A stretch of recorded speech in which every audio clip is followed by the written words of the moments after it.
नमस्कार फ्रेंड, आप सभी का स्वागत है। फ्रेंड्स, आशा है आप अच्छी तरह होंगे।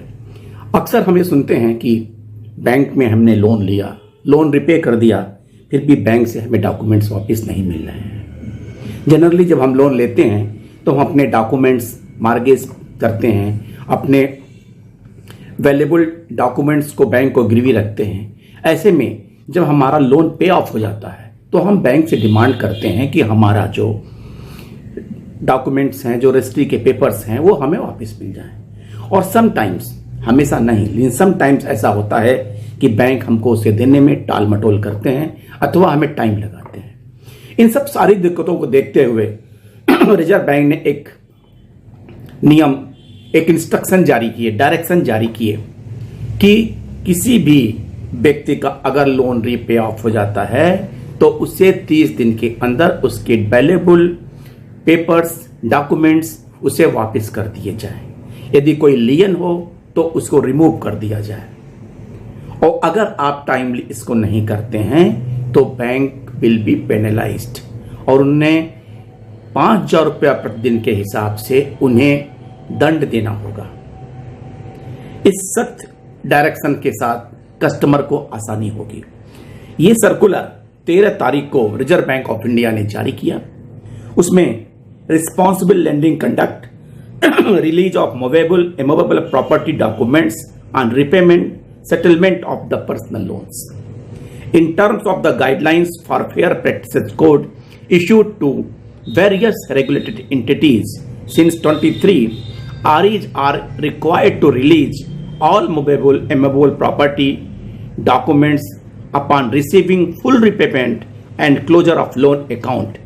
However, it has been observed that the REs follow divergent practice in release to such movable immovable property documents, leading to customers' grievances and the disputes. To address the issues faced by the borrower and towards promoting responsible lending conduct among the REs, the following directions are being issued.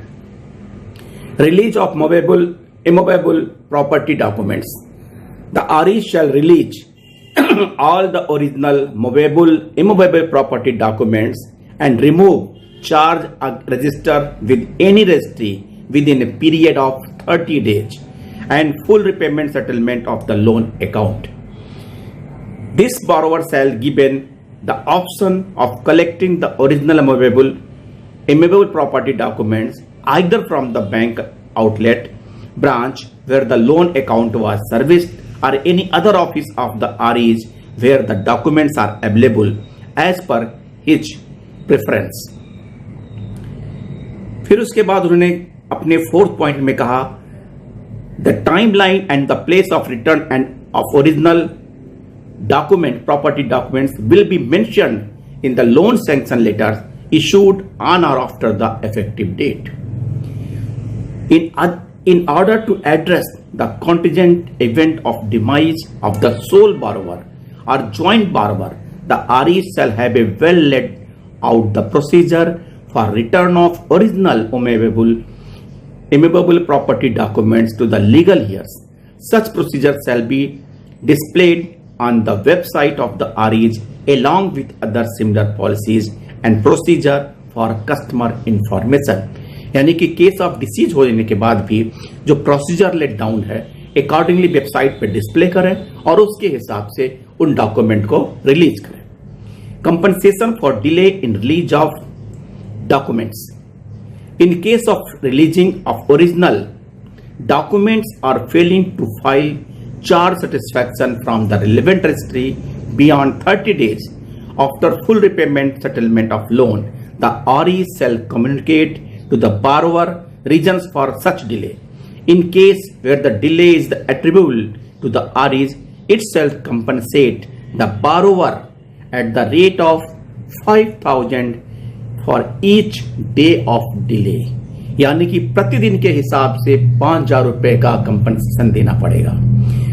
In case of loss, damage to original movable documents either in part of in full, RE shall assist the borrowers in obtaining duplicate certified copies of the property documents and shall bear the associated cost in addition to paying compensation as indicated at paragraph 6 above. However, in such cases, an additional time of 30 days will be available to the REs to complete this procedure, and the delayed period penalty will be calculated after a total period of 60 days. यदि किसी वजह से documents misplace हो जाता है, lost हो जाता है, तो आप कस्टमर की मदद करेंगे ताकि सर्टिफाइड कॉपी, डुप्लीकेट कॉपी मिले और उसमें जो खर्च होगा वो आरईज को देना होगा। The compensation provided under this direction shall be without prejudice to right of borrower to get any other compensation as per any applicable law.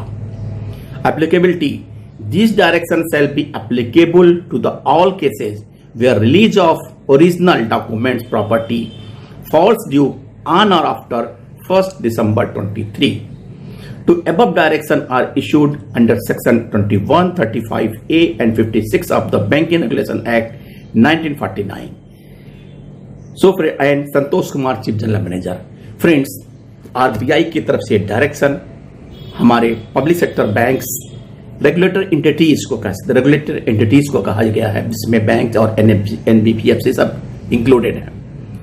और ये सही है कि अक्सर ऐसे प्रॉब्लम से हमारे कस्टमर को जूझना पड़ता है और बैंक उस पर ज़्यादा ध्यान नहीं देती है। सो इस डायरेक्शन का कड़ाई से पालन हो ताकि कस्टमर को किसी प्रकार की कोई दिक्कत ना आए। Thank you.